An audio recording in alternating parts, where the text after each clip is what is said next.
Day 1. The Crash. For Sergeant Jack Riley, it was supposed to be a routine patrol mission. The helicopter was flying over the mountainous region of Afghanistan, with barren peaks and desert stretching below. Jack and his 5-member team were delivering medical supplies to a remote village. Suddenly, a loud explosion rocked the helicopter. "Missile! Missile!" the pilot shouted. The sound of the blast echoed, and the helicopter began to spin out of control. Smoke and flames spread through the cockpit. Jack watched as the ground rushed up to meet them. "Jump! Everybody out!" the commander ordered. But it was too late. The helicopter crashed into the mountain peak and tumbled down into the valley below. Jack closed his eyes and thought of his daughter's face. When he opened his eyes, the sun was setting. His head throbbed with intense pain, and blood covered his hand. He had been thrown clear before the explosion and knocked unconscious on the mountain slope. Looking down, he saw smoke rising from the wreckage of the helicopter. He tried to climb down, but the path was too dangerous. He called out his teammates' names, but received no answer. Day 2. Isolation. The night was brutally cold. Jack took shelter in a mountain cave.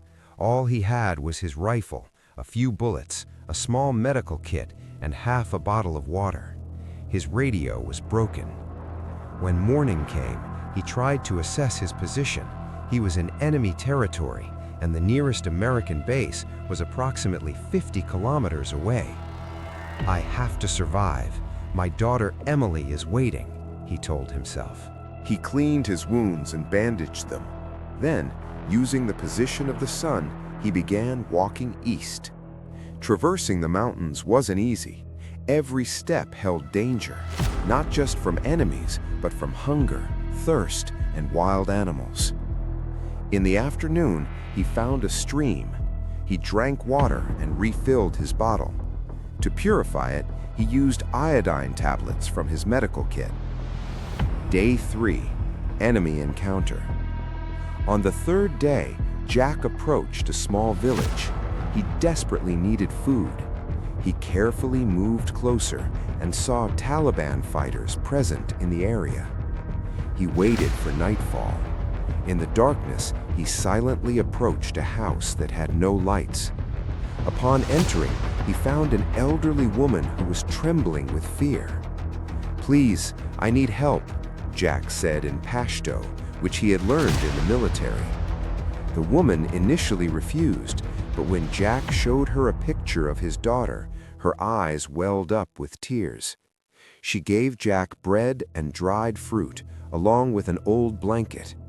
"Go quickly, Taliban comes," the woman gestured. Jack thanked her and disappeared into the darkness. Days 4 and 5.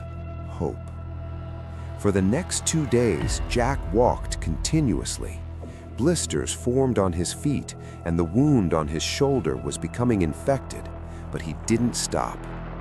On the evening of the 5th day, he heard the sound of a helicopter in the sky. It was an American search and rescue team. Jack took off his shirt and began waving it in the air. He fired 3 shots from his rifle into the air, the international distress signal.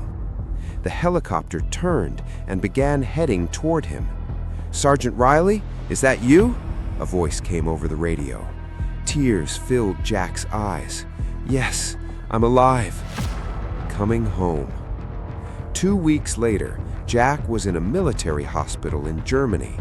His wounds were healing, but his spirit was still in the mountains of Afghanistan with his teammates who couldn't come back.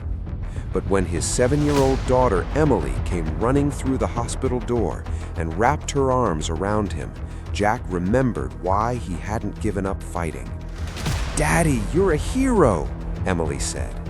"No, sweetheart," Jack replied. "The real heroes are those who couldn't come back. I was just lucky, and I had a reason to come home." Jack closed his eyes and gave thanks for life, for his daughter, and for all the people who had helped him along the way, even that elderly woman on enemy soil. This wasn't just a story of survival, it was a story of humanity.